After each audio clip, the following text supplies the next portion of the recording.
माझी जातीचे मज भेट कोणी, माझी जातीचे मज भेट कोणी, माझी जातीचे मज भेट कोणी, माझी जातीचे मज भेट कोणी, आवडीची धनी पीडा आवडीची धनी पीडा आवडीची धनी पीडा माझी जातीचे मज भेट कोणी, माझी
माझी जातीचे मध भेटो कोणी माझी जातीचे मध भेटो कोणी जातीचे मध भेटो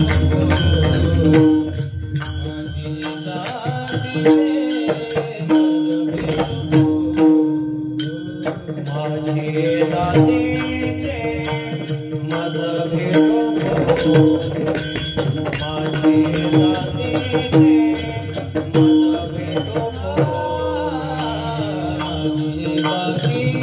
जातीचे मध भेटो माझी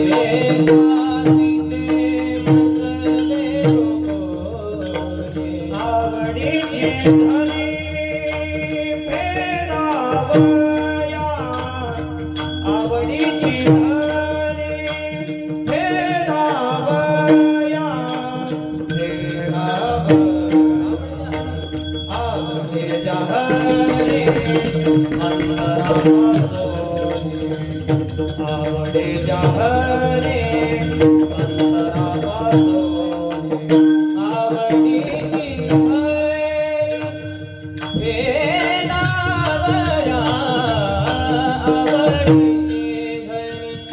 फेडावया आवडीची धनी फेडावया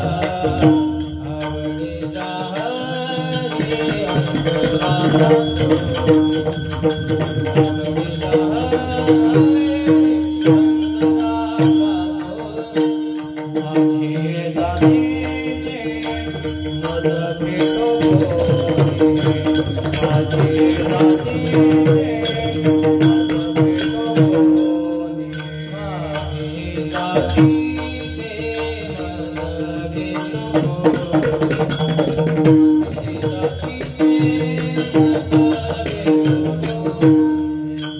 आवडीची धनी फेडावया आवडीची धनी फेडावया आवडे जहरे अंतरावासोनी आवडे जहरे अंतरावासोनी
माझी जातीचे मज भेटो कोणी आवडीचे धनी पेरावया आवडीच्या हरी अंतरापासूनी ऐसे याचे मनी अर्थ माझे तया लागी जीव होतो कासावीस पातील वास नयन माझे सुपळ हा जन्म होईन जेथोनी देता आलिंगन वैष्णवासी तुका म्हणे तोचे असुदीन सोहळा वाहुया गोपाळा धनीवरी आवडीच्या हरी अंतरापासूनी ऐसे आले मनी अर्थ माझे समचरण सरोजम सांद्रणीला उदाहरणं जगननी हितपाणी मंडनं मंडनाना तरुण तुलसी माला कंजनेत्रं सदैवदहासं विठ्ठलं चिंतया पांडुरंगा करू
पांडुरंगा करो प्रथम नमन दुसरे चरण संताची आत्यांच्या कृपादानी देता विस्तार बाबाजी सद्गुरु दास तुका ओम नमो जी आज्ञा वेद प्रतिपाद्या जय जय सुसंवेद्या आत्मरूपा देवा तुझी गणेशो सकलार्थमती प्रकाशो मनी निवृत्ती दासो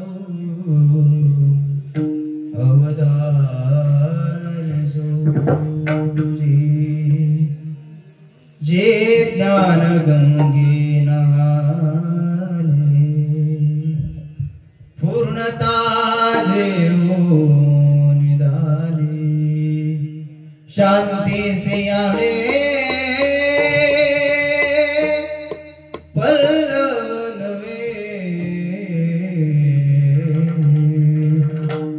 तैसे श्री गुरुंचे महिमान अकळीदाती असे साधन ते जाणून मन निवांतची केली मनोजं मार्तुल्य वेगं जितेन्द्रियं बुद्धिमतां मनिष्ठं मातात्मजं मानरयुतं मुख्यं श्रीरामदूतं शरणं प्रपद्ये हे दुःखभञ्जन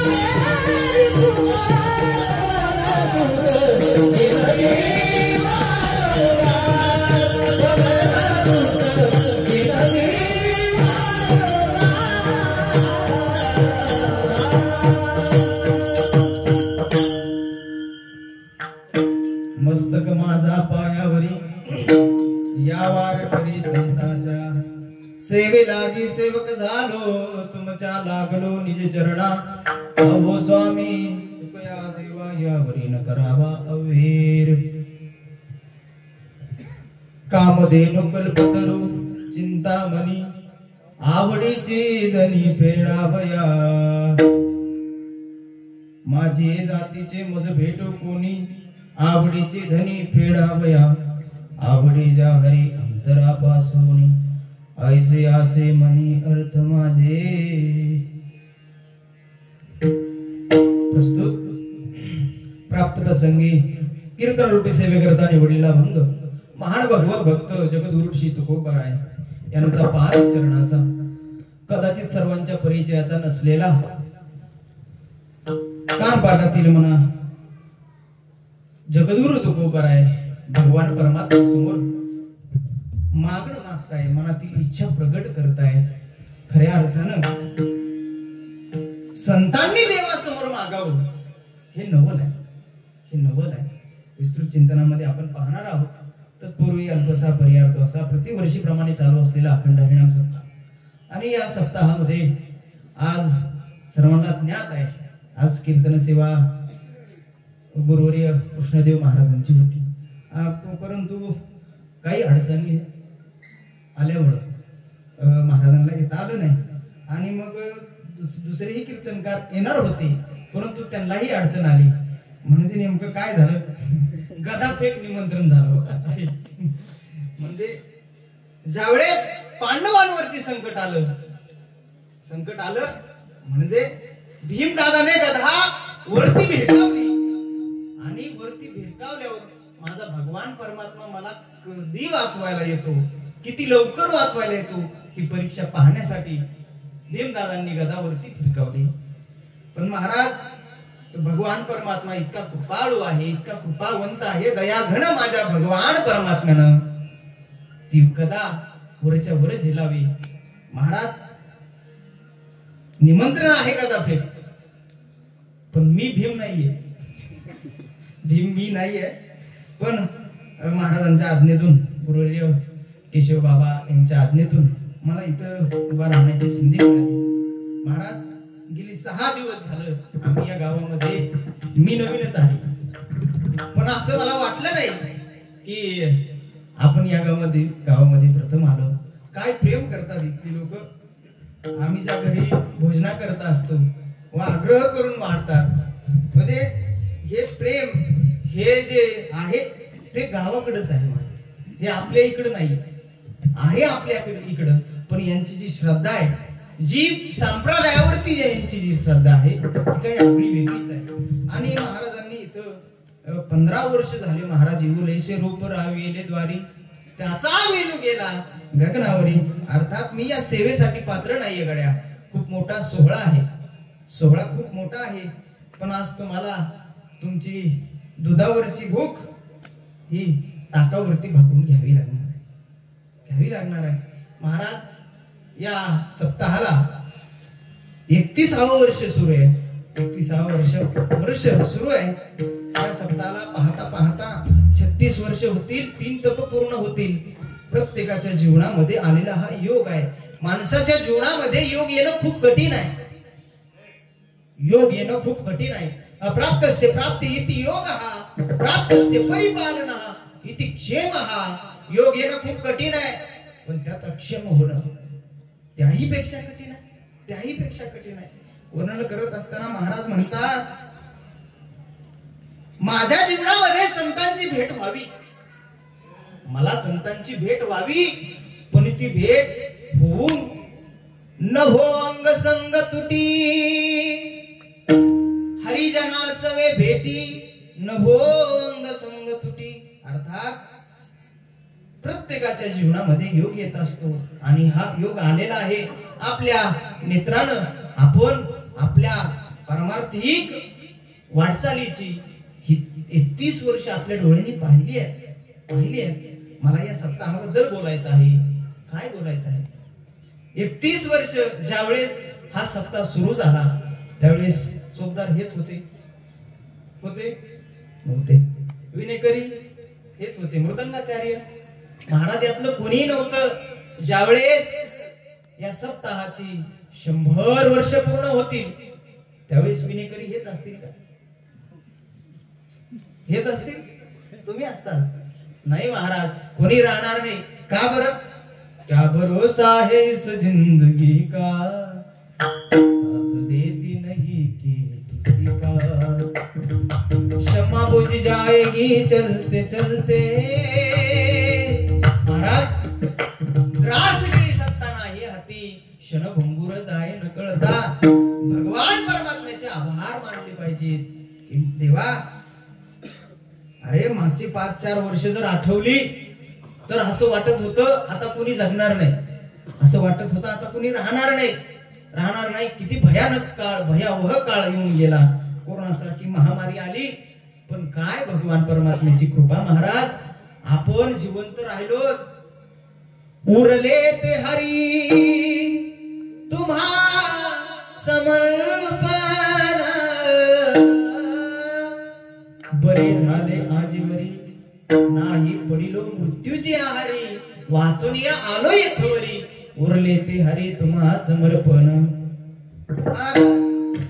भगवान परमात्म्यानं आपल्याला इथं ठेवलंय, मग या संधीचं सोनं करण्याकरता ठेवलेलं आहे. अर्थात 84 लक्ष योनी बघून हा मानव देह आपल्याला मिळालेला आहे.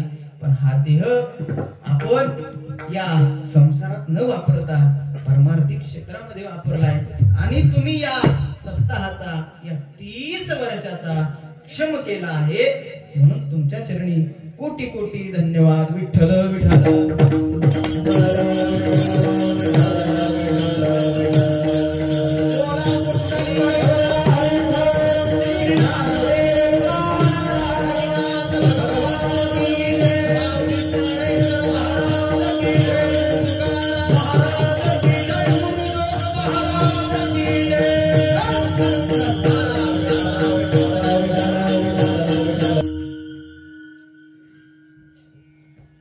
माझी जातीचे मज भेटो कोणी आवडीची धनी पेडावया आवडे जा हरी अंतरा पासोनी ऐसे याचे मनी अर्थ माझे.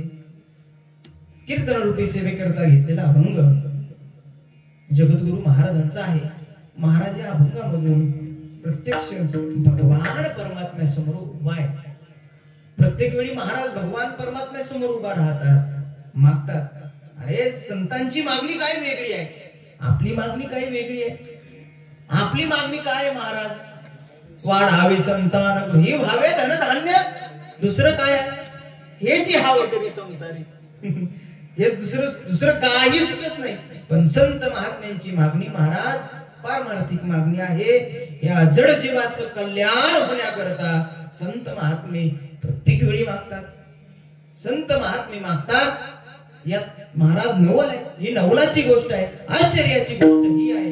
अरे या जगात जीवही मागतो, या जगात जीवही मागतो, या जगात देवही मागतो, आणि या जगात संत महात्मेही मागतात. अरे भगवान पंढरीश पांडुरंग परमात्मा मागतो, यात नवल नाही, यात नवल नाही.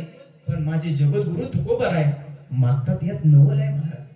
कारण जर महाराजांचं जीवन पाहू गेलो तशी प्रमाण आढळतात. हात पसरी जिने दिकताते, हात पसरी जिने दिकताते,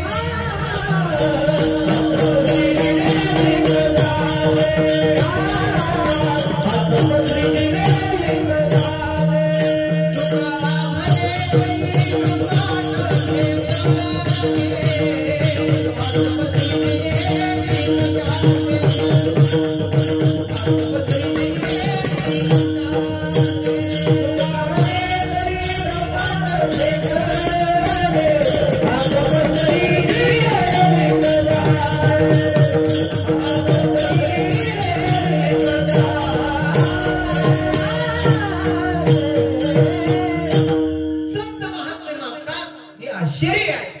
संत महात्मे मागतात, यात आश्चर्य आहे. का आश्चर्य महाराज? अरे हात पसरी जिने धिक त्याचे महाराज म्हणतात. तुका म्हणे तुझी नलगे दसोळी. सुतळी वेगळी असते महाराज. सुतळी समजते ना, समजते सुतळी. आता काय झालंय आमच्या इकडच्या भागामध्ये आणि तुमच्याकडे अंतर आहे 300-400 किलोमीटर. 300 तर आहे ना महाराज, 300 किलोमीटर. 250 ते 300 किलोमीटर आहे. माझं तिथून पुढे 100, 300 किलोमीटर आहे. मग शब्दामध्ये फरक होतो. आम्ही म्हणायला जातो एक आणि तुम्ही समजता एक, असं होऊ नये म्हणून म्हटलं सुतळी ओळखता ना तुम्ही. सुतळी वेगळी, सुतळीतला एक धागा असतो ना, धागा, त्याला दसोळी म्हणतात. महाराज म्हणतात अरे देवा तुझी दसोळी सुद्धा नको मला. असं असणार जीवन ज्या वेळेस भगवान परमात्म्यासमोर मागतात. यात नवल आहे महाराज, नवल आहे. अरे या जगात भगवान परमात्मा मागतो, यात नवल नाही. संत महात्मे मागतात, यात नवल आहे. तुम्ही आम्ही जीव तर भगवान परमात्म्यासमोर कायम मागत राहतो, कायम मागत राहतो. पण संत महात्मे मागतात. अरे गरीब मागतात, श्रीमंत मागतात. गरीब रोज मागतो, श्रीमंत 5 वर्षातून का होईना एकदा भगवान परमात्म्यासमोर मागत राहत असतो. मागत असतो. मागण्यासाठीच महाराज आजचा दिवस आहे आणि संत महात्मे भगवान परमात्म्यासमोर मागतात. खऱ्या अर्थानं या विश्वाचं भरण पोषण करणारा भगवान परमात्मा त्याला जर मागायचं ठरलं, अरे जेणे हे विश्व निर्मिले महर्षी देवा संस्थापिने, या विश्वाची उत्पत्ती करणारा भगवान परमात्मा ज्याच्या सत्तेवर हे सर्व चालते महाराज, इथून ते तिथपर्यंत चालते. येथून तिथवरी आता नाही सत्ता अनेकाची सत्ता नाही, सत्ताधीश भगवान परमात्मा त्याला जर मागायचं असेल तर शोधावं लागतं महाराज, त्याला शोधावं लागतं.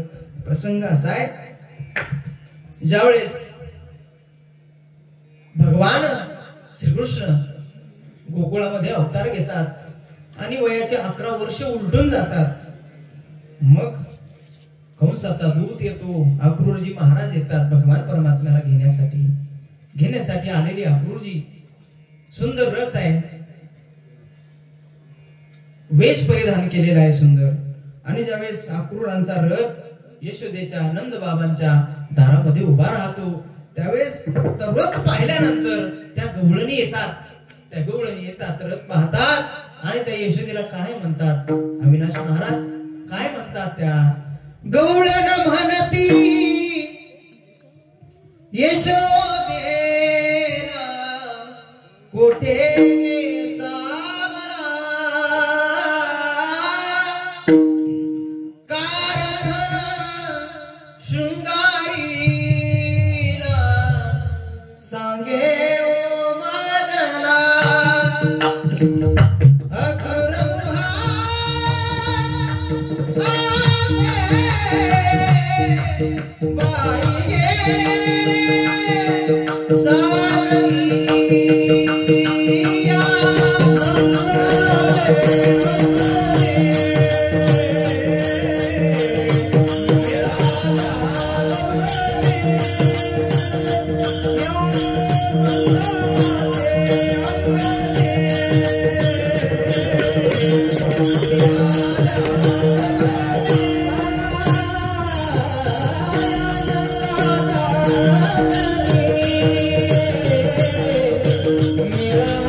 कशासाठी आलास इथे? आमचे प्राण घेण्यासाठी आलास तू इथे? आमचे प्राण घेण्यासाठी आलास इथे? काय तुझं नाव? त्यावेळेस विचारताय, त्यावेळेस तू नाव सांगतोय,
शिव्या देत आहेत महाराज. अक्रूरा चांडाळा, तुझं कोणी धाडिले? आमचा प्राण घेण्यासाठी आलास ले का? काय इथं आलास? काय इथं आलास? असं म्हटल्यानंतर तो प्रसंग खूप मोठा आहे, पण एवढा प्रसंग सांगत बसायचा नाही महाराज. ज्यावेळेस अक्रूर येतात, भगवान परमात्मा जातात मथुरेला, कंसाचा वध होतो. वध झाल्यानंतर काही दिवसांनी ज्यावेळेस भगवान परमात्म्याला भोजन वाढल्यानंतर जेवण वाढल्यानंतर त्या ताटामध्ये लोणी आहे आणि ते लोणी पाहून भगवान परमात्म्याच्या डोळ्यामध्ये आसू सुरू झाले महाराज. भगवान परमात्म्याच्या डोळ्यामध्ये आसरू येऊ लागले. भगवान परमात्मा रडू लागले आणि त्यावेळेस रडत असताना देवकी माता म्हणते, देवा अरे लेका काना का रडतोस तू, का रडतोस? जेवताना रडत असतात का? अभद्र्यासारखं रडतोस का रडतोस? असं म्हटल्यानंतर भगवान परमात्मा म्हणताय, तुझ्यामुळं मी रडत आहे. का रडतोय? तुझ्यामुळं. आणि तू मला ताटामध्ये लोणी वाढलं, हे लोणी वाढलं, हे लोणी पाहिलं की मला माझ्या गोपींची आठवण येते, मला माझ्या गोपींची आठवण येते, मला माझ्या यशोदेची आठवण येते. समजूत काढल्यानंतर उद्धवाला पाठवतात समजून काढण्यासाठी. गोपींची समजूत काढण्यासाठी उद्धव जातात.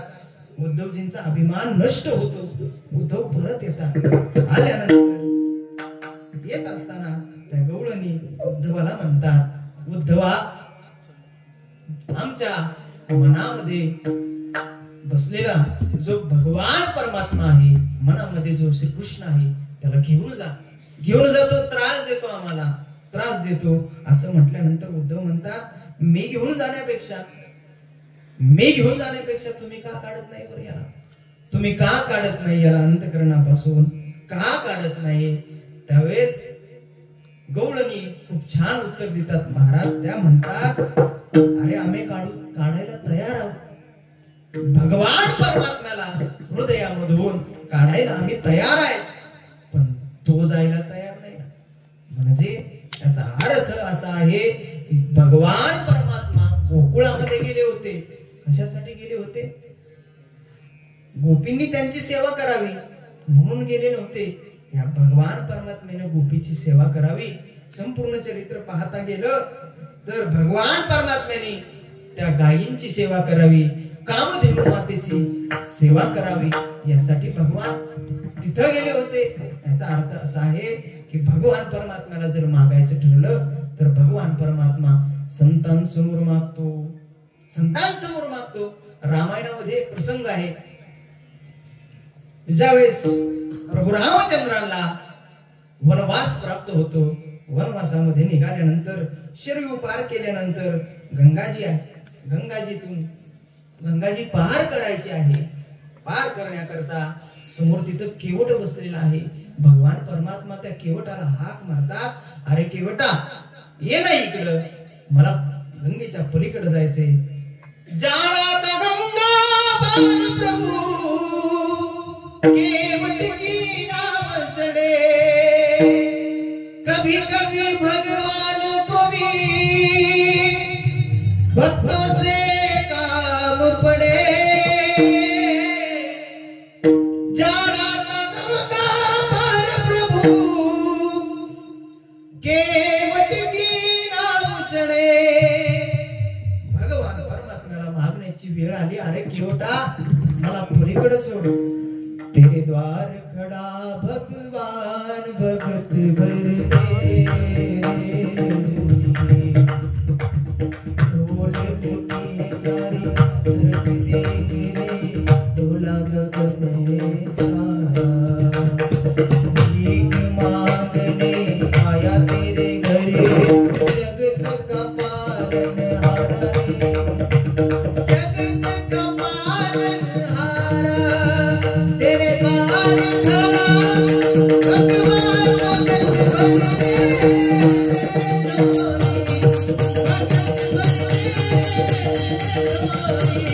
दे.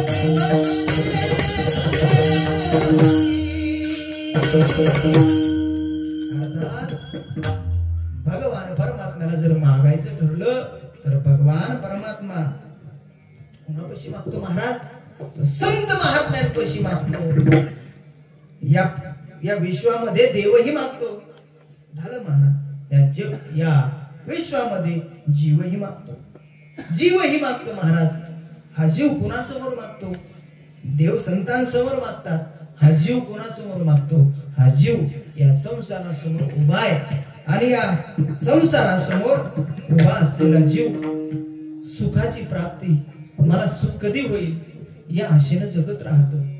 आपण काल विस्तृत ऐकलंय महाराज की या संसारामध्ये सुख नाही दुःख आहे. दुःख बांधवडी रोज प्रमाण होत आहे.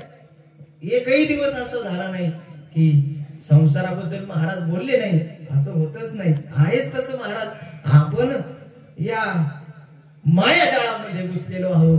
आपल्याला हा सुखरूपी संसार वाटतो, पण याच्यामध्ये जे प्रसंग येतात सुखाचे ते कसे असतात महाराज.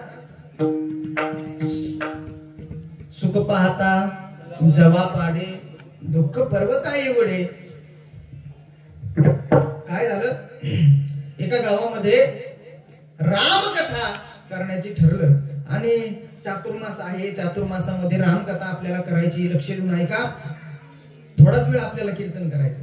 आता किती एक अर्धा तास राहिला असेल आपल्याकडे, अर्धा पाऊण तास. एवढ्या वेळामध्ये आपल्याला थोडा वेळ नीट लक्ष द्या.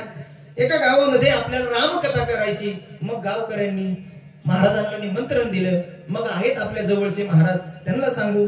मग आता पैसे पाण्याचं कसं ठरवायचं असं म्हटल्यानंतर महाराजांना ते म्हणतात की प्रतिदिवस आम्ही एक एक वाटी धान्य आणू, तांदूळ गहू ज्वारी असं काहीतरी आणू आणि तुम्हाला देऊ. तुम्हाला 4 महिने आम्हाला कथा सांगावी लागेल, कथा सांगावी लागेल असं म्हटल्यानंतर ठरतं महाराज. कथाही सुरू होते. कथा सुरू होते. कथा सुरू झाल्यानंतर महाराज वरती व्यासपीठावर बसलेले आहेत. खाली श्रुतुमार्ग सुरू आहे. श्रीमद भागवताचं पारायण सुरू झालेलं आहे. श्रीमद भागवत कथा सुरू झालेली आहे. पण विक्षेप असा होतो महाराज की कोणी तूर डाळ आणलेली आहे, कोणी मूग डाळ आणलेली आहे, कोणी गहू आणलेले आहे, कोणी बाजरी ज्वारी अशा प्रकारे आणून ठेवलेला आहे. आणि असं आणल्यानंतर पुढे समोर एकच गोणी मांडलेली होती. एकच गोणी मांडल्यानंतर लोकांनी टाकायचं कशामध्ये. जर सगळं एकत्र टाकलं तर महाराज म्हणले माझे 10-15 चातुर्मास हे धान्य निवडण्यामध्ये जातील. मग तिथे एक हुशार वाणी होता. तो वाणी म्हटला महाराज 7-8 गोण्या तुम्हाला मी देतो, त्याच्यावरती नाव टाकून देतो. ठीक आहे, मांडल्या गोण्या. दुसरा दिवस झाला कथेचा सुरू आणि लोक धान्य घेऊन आली. लोक धान्य घेऊन आल्यानंतर एका गोणीवर तूर डाळ, एका गोणीवर मूग डाळ असे प्रकारचे नावं टाकली. आणि टाकल्यानंतर आता गावाकडची लोक आणि ती लोक अशिक्षित असणारे लोक, आता त्यांना काहींना वाचता येणार. तूर डाळ म्हणजे तुरीची डाळ, आता मूग डाळ म्हणजे मुगाची डाळ असं वाचता येणार. मग काय झालं, महाराजांना ते सांगावं लागतं. परीक्षिती काय म्हणाले, तूर डाळ का टाकायचं. हा, परीक्षिती काय म्हणाले, मूग डाळ टाकायचं. असं करत करत महाराज ती कथा सुरू झाली आणि संपूर्ण कथा त्या डाळीच्या वातावरणामध्ये निघून गेली. 4 महिने पूर्ण झाले. 5-25 गोण्या धान्य जमलं आणि महाराजांना वाट लावायचे. तेवढ्यामध्ये तिथे एक स्त्री पळत पळत आली. एक बाई आली. म्हणे माझी मुलगी इथं आली होती सुट्टीला, तर तिला मी लाडू केलेले आहेत. लाडू तुम्हाला देण्याकरता मी आणलेले आहेत. मग त्या डब्यामध्ये लाडू त्या महाराजांना दिले. महाराज आता गावाकडे चालले. मग महाराजांचं धान्य 5-25 गोण्या धान्य कसं सोडायचं म्हणून मग ते म्हटले एका पाटलाकडे बैलगाडी होती आणि ते बैल होते महाराज गाडीचे बैल होते. गाडीचे कसे, शर्यतीचे बैल. आणि ते शर्यतीचे बैल महाराज त्यांना हे रानातले काम काही जमत नाही. ते बैल महाराजांच्या या धान्याच्या गाडीला झोपल्या गेल्यावरती 5-25 गोण्या त्या गाडीवरती, बैलगाडीवरती 5-25 गोण्या आणि त्या गोणीवरती, शेवटच्या गोणीवरती महाराजांनी हातामध्ये डबा घेतलेला आहे, लाडूचा डबा. आणि लाडूचा डबा घेऊन महाराज वरती बसलेले आहेत. वर बसल्यानंतर आता ते बैल महाराज होते. कशाचे बैल होते ते, शर्यतीचे बैल. असं पुढे यटान होतं. खाली थोडासा खड्डा होता आणि त्या खड्ड्यामधून ते बैलगाडी महाराज हात केलं. ती बैलगाडी निघाली पुढे. बैलगाडी पुढाली आणि ती बैलगाडी गुंतली खड्ड्यामध्ये गुंतल्यानंतर 5-25 गोण्यावरती आणि त्याच्यावरती महाराज बसलेले आहेत. गोण्यांवरती महाराजांच्या हातामध्ये लाडूचा डबा आहे, करायचे लाडू आहे आणि महाराज वर बसलेले आहेत. बैलगाडीचं चाक एटाऱ्यामध्ये गुंतलं आणि बैलगाडी पालती पालती झाली. बैलगाडी पालती झाल्यानंतर महाराजाच्या अंगावर 5-4 गोण्या पडलेल्या आणि तो डबा, त्या डब्यामध्ये एक लाडू वरगडत खाली आला आणि महाराज वाचवा, अरे वाचवा वाचवा वाचवा म्हणतायत महाराज. पण तिथं कोणी वाचवायला नाही, महाराज वाचवायला कोणी नाही. त्या डब्यातील एक लाडू आला आणि तो महाराजांच्या मुखामध्ये पडला. पण महाराज ह्याही परिस्थितीमध्ये त्याला दुसरं काही आठवलं नाही. जे लोकांना उपदेश करतात त्यांना सुद्धा हे आठवत नाही. त्याला हे आठवलं नाही की माझ्या अंगावर धापाच गोण्या पडल्या, जर कुणी वाचवायला नाही आलं तर माझा जीवही याच्यामध्ये जाऊ शकतो. पण ते महाराज काय म्हणतात,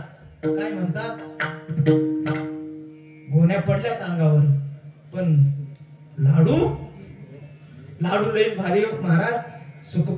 सुख पाहता जवाब आडे, दुःख पर्वता एवढे. हा जीव या संसारासमोर उभा आहे. हा दुःखी असणारा संसार आपल्याला सुख देईल कसा? अरे या संसारामध्ये रावणासारखा श्रीमंत राजा होता, त्याच्याही इच्छा पूर्ण केल्या नाहीत या संसाराने. रावणाच्या इच्छा जर पूर्ण झाल्या असत्या तर समुद्राचं पाणी गोड झालं असतं, सोन्याला सुगंध आला असता, स्वर्गाला जायला शिडी लावली असती. पण महाराज ह्याही प्रतिज्ञा, रावणाच्या इच्छा अपूर्ण राहिल्या. त्याची संपत्तीही मोठी होती, त्याची सत्ताही मोठी होती, तरी या संसारानं त्याच्या इच्छा पूर्ण केल्या नाहीत. आपलं काय आहे महाराज? एक बायको, 2 शेंबडे पोरं, 1-2 एकर जमीन, त्यातही 5-50 नाले आणि आपण सुख मागतो त्या संसाराकडे सुख मागतो. रावणासारख्याला सुख भेटलं नाही, इच्छा त्याच्या पूर्ण झालेल्या नाही. म्हणून हा जीव संसारासमोर मागतो, व्यर्थ ठरते. या जीवानं संसारापुढे मागितलं नाही पाहिजे महाराज, मागितलं नाही पाहिजे. संत हे देवासमोर मागतात, जीव हा संसारासमोर मागतो आणि देव हा संतांसमोर मागत असतो. आपण दोन्ही मुद्दे पाहिलेले आहेत. संत महात्मे हे भगवंतांसमोर मागतात. एक दिवस काय झालं, महाराज वारीला गेले, भगवान पंढरीश पांडुरंगासमोर उभा आहेत महाराज. उभे असलेले महाराज प्रत्येक वेळी भगवान परमात्म्यानं म्हणावं, तुकोबाराय खूप कर्ज झालं हो तुमच्या भक्तीचं, खूप कर्ज झालं तुमच्या भक्तीचं आमच्यावरती, मागा काहीतरी असं म्हटल्यानंतर भगवान परमात्म्याकडे जगद्गुरु तुकोबाराय पाहतात आणि महाराज बऱ्याच वेळा मागतात. काय मागतात महाराज?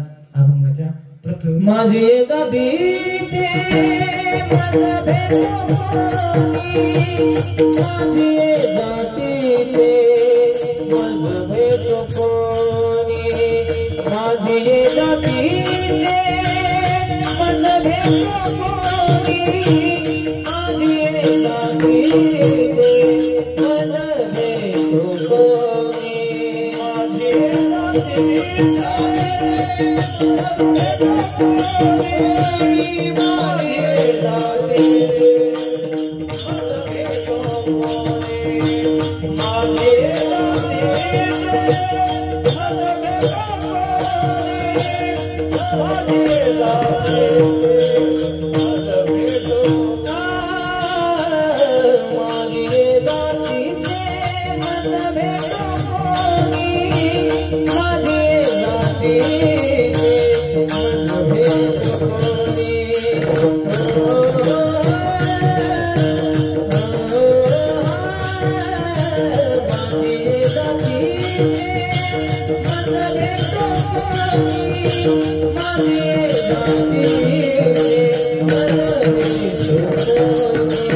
आवडीची ध्वनी फेडावया आवडीची ध्वनी फेडावया आवडीची ध्वनी फेडावया आवडीची ध्वनी फेडावया आवडीची ध्वनी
ज्यावेळेस तुम्ही मनामधून टाळी वाजवता त्यावेळेस असा आनंद होतो मनामधून आणि मग ते वेगळं गाणं काय असतं ते निघतं.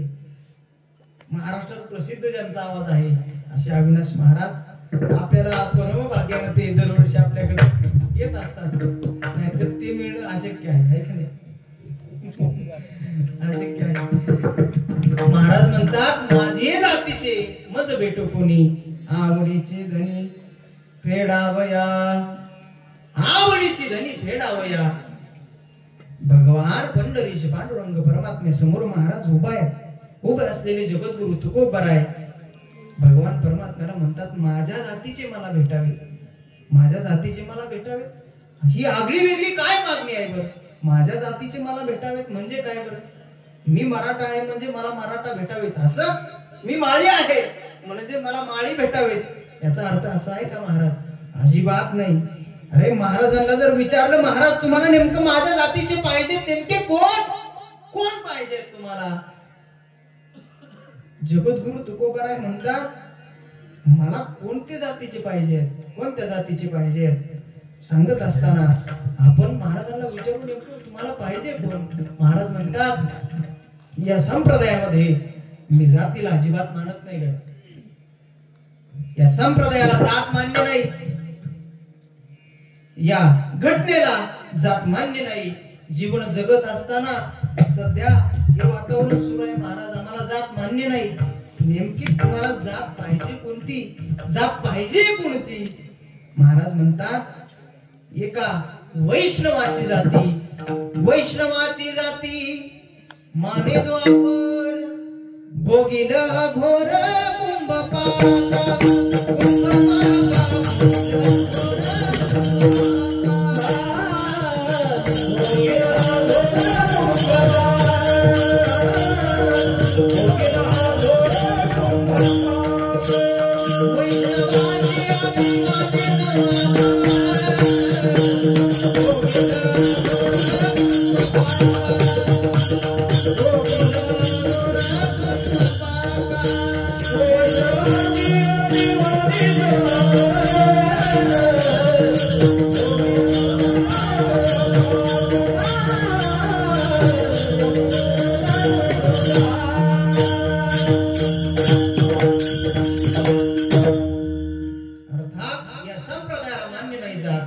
मग माझ्या जातीचे मला भेटावे ही मागणी जरा वेगळी वाटत नाही का महाराज? मग जातीचाच विषय जर झाला तर एका तालुक्यामध्ये एका जातीचे लोक राहतील असं नाही, एका गावामध्ये एका जातीचे लोक राहतील असं तर अजिबात नाही, एका गावामध्ये एका जातीचे लोक राहतील असंही नाही. मला आणखी जवळ येऊ द्या, एका घरामध्ये एका मोहल्ल्यामध्ये एका जातीचे लोक राहतील असंही नाही, एका घरामध्ये एका जातीचे लोक राहतील असंही नाही. ज्या जातीचा बाप आहे त्याच जातीचा मुलगा असेल असंही नाही. का बरं? आणि मुलगा ज्या जातीचा आहे त्या जातीचा बाप असेल असंही नाही महाराज. जात भिन्न आहे, जात भिन्न म्हणजे विचार म्हणतायत महाराज, मतीनं महाराज म्हणतायत. पण ते माझे सोयरे सज्जन सांगा,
ते माझे सोयरे सज्जन पाय आठविती विठोबाची.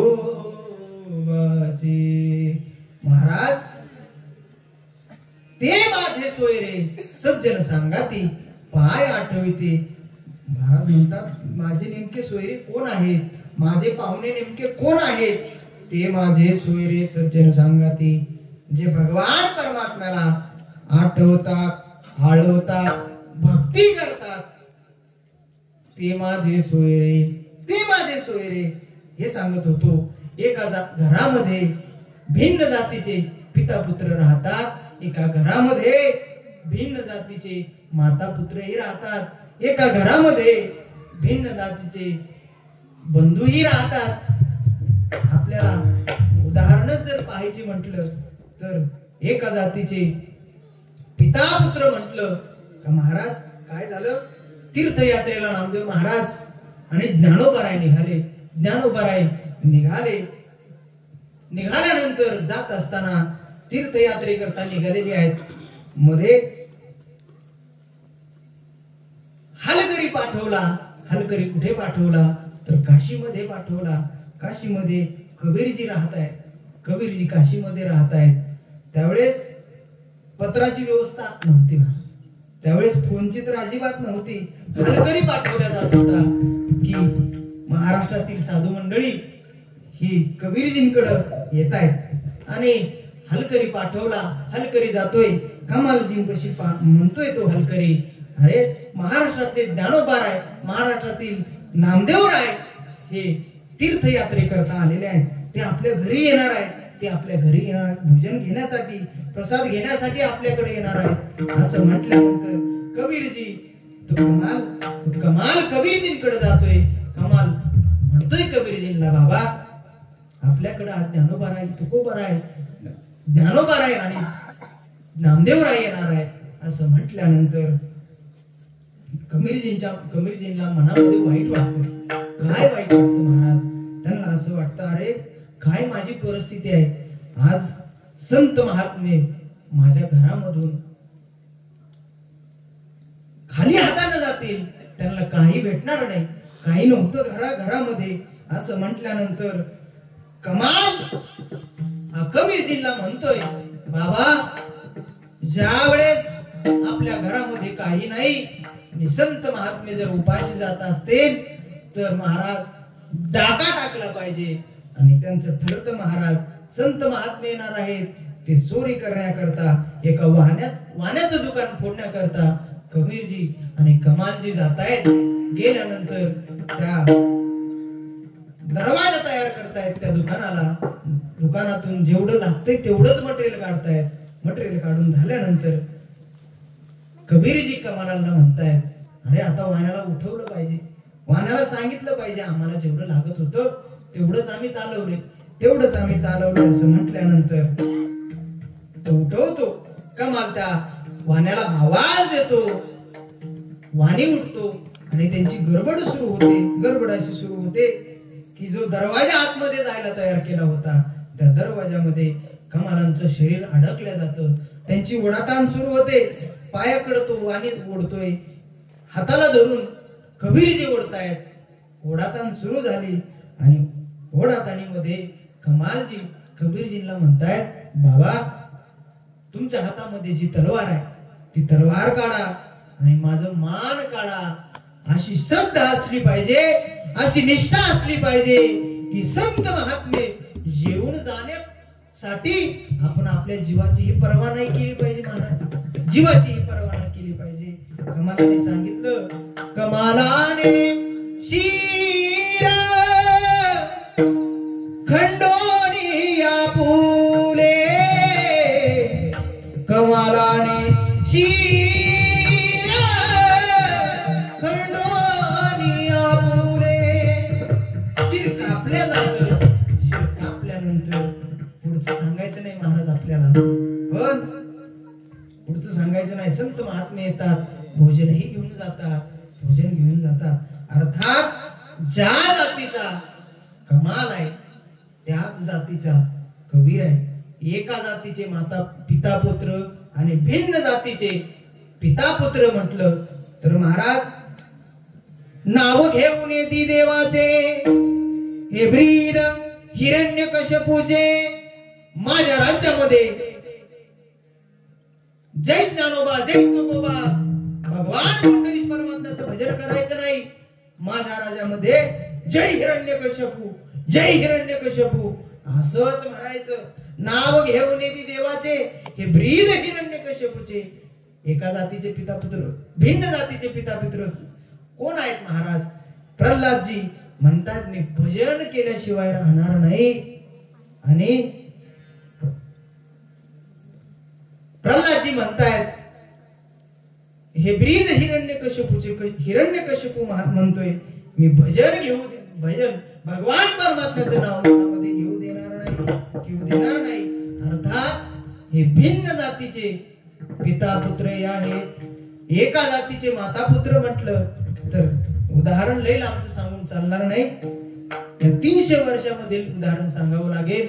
ज्यावेळेस हे मुघलांचं आक्रमण या महाराष्ट्रावर होत होती, भयभीत झालेली प्रजा आहे आणि त्यावेळेस छत्रपती आणि माझे जाऊ साहेब समोर बसलेले आहेत. त्यांचा सोंगट्याचा डाव चालू आहे. त्यांचं असं ठरतं की जो सोंगट्यामध्ये हरेल त्यानं जिंकणाराची इच्छा पूर्ण करायची असं म्हटल्यानंतर त्यामध्ये छत्रपती शिवाजी महाराज हरतात आणि आईसाहेब जिंकतात. काय आहे आईसाहेब तुमची इच्छा असं म्हटल्यानंतर आईसाहेबांनी इच्छा सांगितली.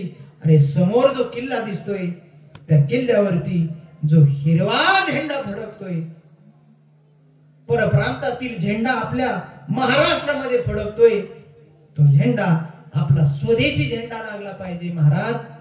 आणि ही इच्छा, श्रींची इच्छा पूर्ण करण्याकरता जगद्गुरु छत्रपती शिवाजी महाराजांनी उभं आयुष्य घालवलं, उभं आयुष्य घोड्यावरती तलवारीसोबत घातलं. म्हणजे हे एका जातीचे माता पुत्र आहेत, भिन्न जातीचे माता पुत्र म्हटलं का महाराज, ही भरतजी आणि कैकेयी यांचं उदाहरण आपल्या समोर येतं. भरताची इच्छा नाही प्रभूंनी वनवासाला जावं, पण या भरताच्या आईची इच्छा आहे की प्रभूंनी वनवासामध्ये जावं. म्हणजे हे भिन्न जातीचे माता पुत्र आहेत, एका जातीचे बंधू म्हटलं का प्रभू रामचंद्र लक्ष्मण हे रामायण म्हणजे एका जातीचे बंधू, आणि भिन्न जातीचे बंधू म्हटलं रावण आणि विभीषण. म्हणजे महाराज हे झाले तुम्ही जातीचं सांगताय, पण नेमकी तुम्हाला जात पाहिजे कोणती? तुम्हाला जात माझ्या जातीचे मला भेटावे म्हणजे नेमकं काय? महाराज अभंगाच्या दुसऱ्या चरणामध्ये सांगतात, अंतरापासून आवडे जाहरी,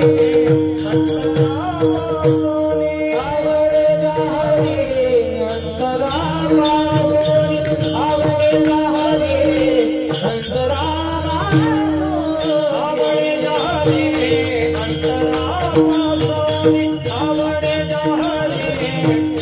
अंतरापासून आवडे जाहरी, अंतरापासून आवडे जाहरी,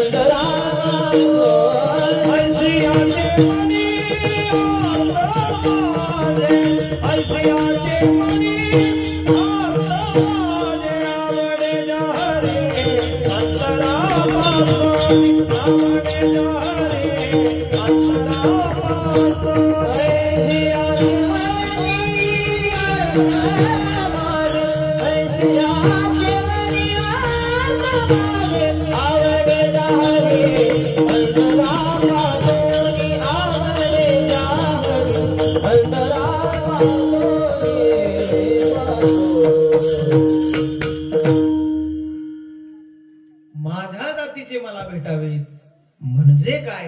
महाराज म्हणतात, आवडीच्या हरी अंतरापासून ऐसियाचे म्हणे अर्थ माझे. ज्यांना भगवान परमात्मा अंतरापासून आवडतो ते माझ्या जातीचे, ते माझे सोयरे. सज्जन संगाती पाय आठविते विठोबाचे, ते मला भेटावेत. महाराज म्हणतात की त्यांना भेटण्यासाठी तया लागी जीव होतो कासा वीस, पातील वाट नयन माझे. माझे नयन हे त्यांच्या भेटी करता आतुरलेले आहे. मला असं वाटतं कधी संत महात्म्यांना भेटेल. महाराज एक विचार सांगू का? साधकाच्या जीवनामध्ये प्रत्येकाला असं वाटावं, अरे मला माझ्या भगवान परमात्मा कधीतरी भेटावा. पुसावेसी हेची वाटे जे जे भेटे तयासी, जे जे भेटे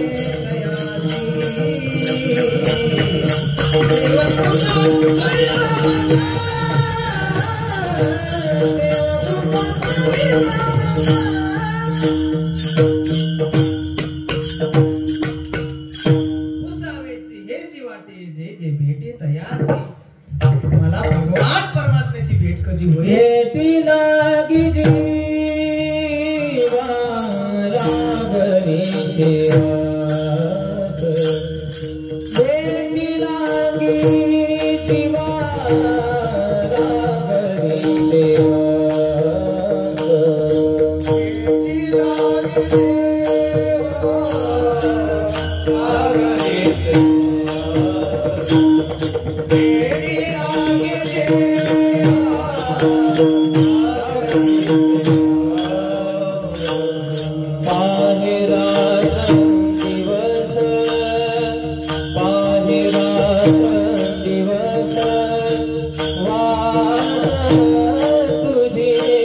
भेटी लागी तुझे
भेटी लागी जीवा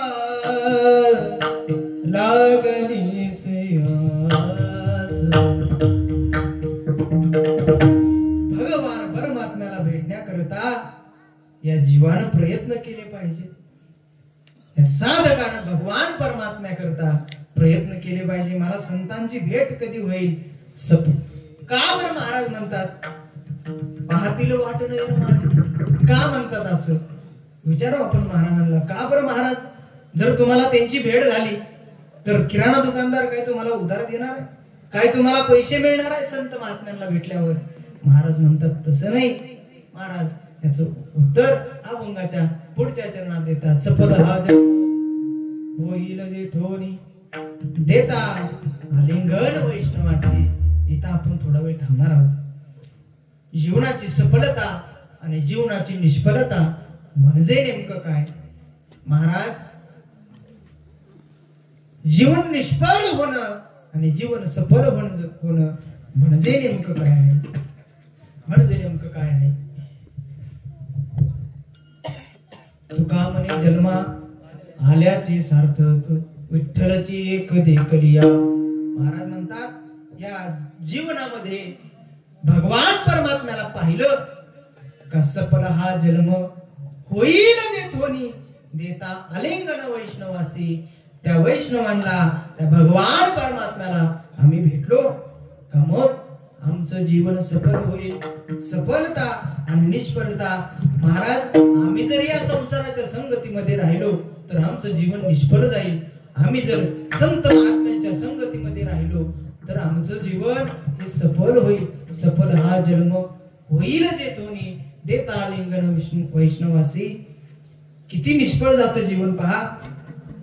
आम्ही वारीमध्ये चाललो होतो आणि वारीमध्ये जात असताना 400-500 माणसं दिंडीमध्ये आहेत आणि दिंडीमध्ये जात असणारे वारकऱ्यांसाठी एका घरी पंगत होती. 500 माणसं पंगतीमध्ये बसलेली आहेत आणि त्या माणसांना त्या वारकऱ्यांना तूप वाढण्याकरता, थंडीचे दिवस होते, तूप जरा आळलं होतं आणि आळलेलं तूप गरम करण्याकरता त्या महिलेकडं, त्या स्त्रीकडं त्या नवऱ्यानं दिलं आणि ते चुलीवर ते तूप ठेवलं आणि ते तूप उचलायला गेल्यानंतर ते तूप त्या चुलीमध्ये सांडलं. महाराज तूप चुलीमध्ये सांडलं. चुलीमध्ये सांडल्यानंतर तो जो यजमान होता तो रडायला लागला. महाराज तूप गेलं. चिकट होता माणूस, खूप चिकट होता. तूप गेलं असं म्हटल्यानंतर ती बाई म्हणते त्यांना तुम्हाला तर काही कळतच नाही, अक्कलच नाही महाराज. याच्याही पुढे एक शब्द आहे, जाऊ दे. अविनाश महाराज रोज तेच ऐकताय का? तुम्हाला तर काही कळतच नाही. वा, रोज ऐकून झालंय. आणि मग असं म्हटल्यानंतर वारकऱ्याची तर पंगत आहे, यांच्या पुढे बाबाने ठेवलं होतं तू घ्यायचं वाढून तसं घ्यायचं पुंडलिक वरदा असं म्हणून असं म्हटल्यानंतर का तो यजमान खूप उत्तर भारी देतो. तो म्हणतो तूप आणलं होतं, तूप कशासाठी आणलं होतं? तूप हे चुलीमध्ये ओतण्याकरता आणलं होतं का? तूप हे पंगतीमध्ये वाढण्याकरता आणलं होतं? तसं हा भगवान परमात्म्यानं जीव दिलाय आपल्याला, हे शरीर दिले, हे काही चुलीत घालण्याकरता दिलंय का? जीव दिला देणे हा जीव दिला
जेने हा जीव दिला दान, दिले इंद्रिय हात पाय कान, डोळे मुख बोलाया वचन, जेने तू जोडीसे नारायण असे जीव पण भवरोगा.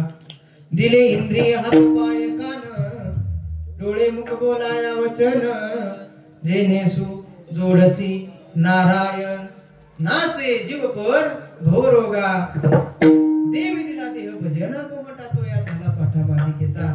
तो म्हणतोय हे तूप चुलीत घालण्याकरता आणलं नव्हतं, हे तूप हा देह म्हणजे हे साजूक तूप आहे महाराज. 84 लक्ष योनीमध्ये हे सर्वात उच्च कोटीचं असणार हे शरीर बुद्धी आपल्याला भगवान परमात्म्याने दिली. ही भगवान परमात्म्याची प्राप्ती करून घेण्याकरता दिली. आणि हा देह ज्यावेळेस सुफल हा जन्म होईल जेतोनी, देता आलिंगन वैष्णवासी. मी जर हा देह संसारामध्ये घातला, प्रपंचामध्ये वापरला, तर हे जीवन निष्फल जाणार आहे. आणि सफल हा जन्म सफल कधी जाणार आहे? ज्यावेळी संत महात्म्यांची मला भेट होणार आहे त्यावेळी सफल हा. अजून किती निष्फलता असते महाराज सांगतो थोड्या वेळामध्ये. महाराज म्हणतात निष्फल जीवन किती निष्फलता असते बरं. आळंदीच्या वारीमध्ये जात होतो आम्ही आणि डाळबट्टीची पंगत देतात बघा एक वारकरीमध्ये दौंडच्या पुढं. आणि मग त्या डाळबट्टीच्या पंक्तीमध्ये आता कशी डाळबट्टी आज सांगितलं असतं, पण आज एकादशी आहे, जास्त वर्णन करू नये नाहीतर मला पाप लागेल. यांची एकादश मोडेल ना मनामध्ये जरी आलं तरी. आणि मग डाळबट्टीची पंगत ठरल्या जाते. डाळबट्टी कशी खातात हे आपणाला सर्वांस माहित आहे. ती तुपामध्ये भिजवली जाते आणि मग अशा पद्धतीचं ते भोजन वाढलेलं आहे. वारकरी बसलेले आहेत, 400-500 वारकरी बसलेले आहेत. आणि वारकऱ्यांचा एक नियम असतो बघा. काय नियम असतो? भोजन करताना काही वाहक महाराज किती जेवतात बरं? इथं हात लावतात. इकडे बघा, इथं हात लावतात, इथं हात लावतात. जोपर्यंत ही जागा जोपर्यंत ही जागा एवढी टणक होत नाही तोपर्यंत जेवतात। याच्याही पुढचा एक वारकरी बघा, जो सुतळी लावून जेवण करतो। सुतळी ज्यावेळेस ती सुतळी तुटेल त्यावेळेस जेवण बंद, असा एक वारकरी आमच्या दिंडीमध्ये होता। आणि मग सकाळी नाश्ता भरपूर झालेला आहे, हा दुपारीही भरपूर खाल्लेला आहे, याचा आपल्याला जरा थोडं भान असावं, पण तो भान विसरलेला वारकरी संध्याकाळी डाळ बट्टीची पंगत, दुपारी भरपूर जेवण झाल्यामुळे तो बसलेला आहे पंक्तीमध्ये, पण त्याला महाराज अर्जंट कॉल आला। अर्जंट कॉल आल्यानंतर त्या पंक्तीमध्ये तुपाचे तांबे भरून ठेवलेले होते, तो जागा शोधत होता, नवीन जागा होती, म्हणजे तो डबा शोधत होता जाण्याकरता। नवीन जागेवर काय सापडतं महाराज, ज्यावेळेस आपण पहिल्या दिवशी इथं आलो त्यावेळेस आपल्याला काही सापडत नव्हतं ना, काही सापडत नव्हतं। तो वारकरी शोधत होता, मी सोबत घेऊन काय जाऊ, त्याला तो तुपाचा तांब्या दिसला महाराज, तो उचलला। पुढे आपल्याला सांगायचं नाही किती निष्फळता हे तूप, हे साजूक तूप भगवान परमात्म्याची प्राप्ती करण्याकरता आहे। सफल हा जन्म होईल जेतोनी येता आलिंगन वैष्णवासी। महाराज याला जीवन तुमचं सफल होईल, आणखीन काय होईल महाराज, आणखीन काय हवंय? अभंगाच्या शेवटच्या चरण तुका म्हणे तुझी सुदीन तुका म्हणे तुझी सुदीन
आवड